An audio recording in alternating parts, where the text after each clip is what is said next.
ஆண்டவராகிய இயேசு கிறிஸ்துவின் நாமத்தினாலே உங்கள் யாவருக்கும் அன்பான வாழ்த்துக்களை நான் தெரிவித்துக் கொள்கிறேன். இந்த காலை பொழுதிலே மற்றொரு காலை பொழுதில் உங்களை சந்திப்பதில் மிகுந்த மகிழ்ச்சி. இந்த நாள் உங்களுக்கு ஆசீர்வாதமாய் அமைவதாக. இந்த நாளில் நான் உங்களோடு தியானிக்க விரும்புகிற கர்த்தருடைய வார்த்தை 1 பேதுரு 5ஆம் அதிகாரம் 6ஆம் வசனம். ஆகையால் ஏற்ற காலத்தில் தேவன் உங்களை உயர்த்தும்படி அவருடைய பலத்த கரத்துக்குள் அடங்கியிருங்கள். ஆண்டவர் நம்மை உயர்த்துகிறவர். ஒவ்வொருடைய வாழ்க்கையிலும் ஒரு உயர்வை ஆண்டவர் தர விரும்புகிறார். God want to exalt you. தேவன் உங்களை உயர்த்த விரும்புகிறார். தேவன் உங்களை உயர்த்த விரும்புகிறார். மறுபடியும் நான் சொல்கிறேன், தேவன் உங்களை உயர்த்த விரும்புகிறார். மறுபடியும் நான் சொல்கிறேன், தேவன் உங்களை மேன்மைப்படுத்த உயர்த்த தேவன் விரும்புகிறார். மறுபடியும் சொல்கிறேன், இயேசுவின் நாமத்தாலே அன்பு சகோதரனே சகோதரி, God want to exalt you more and more. இன்னும் அதிகமாய் உங்களை உயர்த்த விரும்புகிறார். அநேக நேரங்களிலே ஒன்றை நாம் மறந்து விடுகிறோம். எதை மறந்து விடுகிறோம்? நமக்கு உயர்வு வேண்டுமானால் அதற்கு முதல் படி அவருடைய பலத்த கரத்துக்குள் அடங்கியிருங்கள். Humble yourself. அடங்கியிருங்கள். ஆண்டவர் உயர்த்துகிறவர். ஏற்ற வேளை வர வேண்டும், ஏற்ற சமயம் வர வேண்டும். தாவீதுடைய வாழ்க்கையை கவனித்து பாருங்க. கோலியாத்தை கொண்டு அவனுக்கு சவுலை கொன்றவனு பெரிய வேலை ஒன்றும் கிடையாது.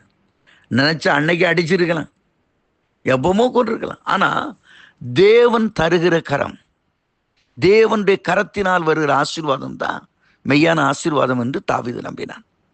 அதுக்காக பொறுமையோடு காத்திருக்கிறான். காட்டிலையும் அங்கிட்டும் எங்கிட்டும் போய் அலைகிறான்.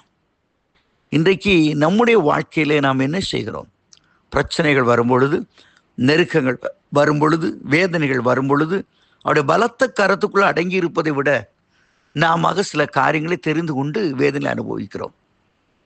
ஆபிரகாம் கர்த்தருடைய கரத்தினாலே உயர்த்தப்பட வேண்டும் என்று ஆழமாய் நம்பினான். ஆகவே தான் அவர் போன்னு சொல்லி போயிட்டே இருக்கிறான்.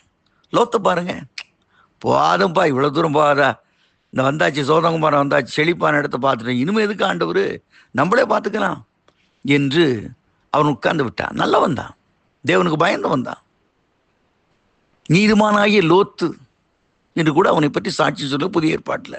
அவ்வளோ நல்ல மனுஷன். ஆனால் அவனுக்குன்னு ஒரு லிமிட் வச்சுருந்தான். கர்த்தருக்கு இவ்வளோதான், 5 மணிலேருந்து 5:30 வரையா, ஓகே சரி, அதுக்கு பிறகு நம்ம இஷ்டம். காலையில் 10 மணிலேருந்து 11 மணியா, ஓகே, அதுக்கு பிறகு என் இஷ்டம். என் கோபத்தை நான் விட மாட்டேன், என் எரிச்சலை நான் விட மாட்டேன். இதனால தான் நிறைய வாழ்க்கையில் தோல்வி மேலே தோல்வி.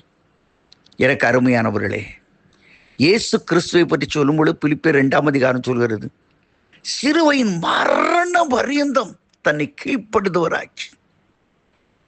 எல்லா நாமத்திற்கு மேலான நாமம் இயேசுன்னு உயர்த்தணும். எத்தனையோ நாமங்கள் இருக்கலாம். ஆண்டவருக்கு எத்தனையோ நாமங்கள் இருக்கு. யாவேன்றோம், யெகோவா ஷம்மா, யெகோவா ரஃபா, எத்தனையோ நாமங்களை சொல்றோம். அதோனா என்றெல்லாம் கூப்பிடுறோம். இன்னைக்கு நான் சொல்றேன், எல்லா நாமத்திற்கு மேலான சூப்பர் நேம் என்ன தெரியுமா? The name of Jesus. இயேசுவின் நாமம். அதுக்கு என்ன தெரியார்? சிலுவையின் மரண பரியந்தம் தம்மை கீழ்ப்படிந்தவராக்கினார், கீழ்ப்படிய பண்ணினார். உனக்கு இந்த உயர்வு வேணுமா? இந்த மேன்மை வேணுமா? அவங்கள மாதிரி யாருமே இல்லைங்க. எவ்வளவு பெரிய ஆளாயிட்டான், எவ்வளவு பெரிய சூழ்நிலை கடந்து போய்விட்டான். You have to humble yourself. ஆண்டவர் உங்களை உயர்த்த விரும்புகிறார். நீங்கள் நினைக்கிறேன், ஒருவேளை ஐயா நான் அடங்குறேன், ஆனால் எப்போ தான் இது முடியுமோ எனக்கு தெரியலையே. ஆண்டவர் அங்கே அழகா இங்கிலீஷ் பைபிளில் God want to exalt in a due time. ஒரு டியூ இருக்கு பார்த்தீங்கன்னா, 10 வருஷம், 10 மாதம், 7 மாதம், 8 மாதம், இந்த மாதிரி உனக்குன்னு ஒரு குறிப்பிட்ட காலத்தை கர்த்தர் குறித்து வைத்திருக்கிறார். அந்த நேரம் வரும்பொழுது கர்த்தர் அற்புதங்களை செய்வார். அவர் அதிகமாக முந்தி அற்புதங்கள் செய்கிறவர் அல்ல.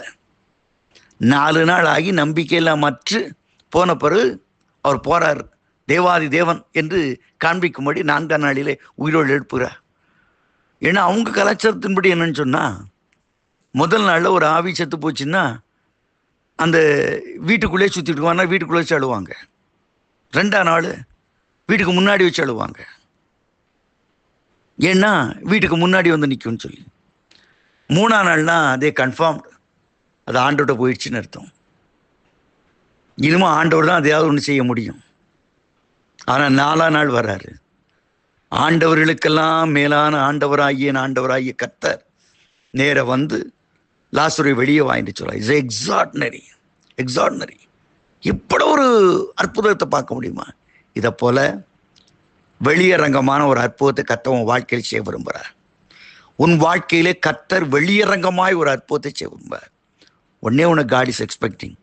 அவ கையில் கொடுத்துறேன், உன் வாழ்க்கை கொடுத்துறேன், என்ன வந்தாலும் நம்புவேன், யார் கைவிட்டாலும் பின் செல்வேன் என்று ஆண்டுடைய கரத்தில் இந்த நாளை ஒப்பு கொடுத்து பாருங்கள். ஒரு உயர்வு உங்களை தேடி வருகிறது, ஒரு மேன்மை உங்களை தேடி வருகிறது. நிச்சயமாக தேவன் அப்படி ஆசீர்வதிப்பார். Have a blessed day. God bless you. Amen.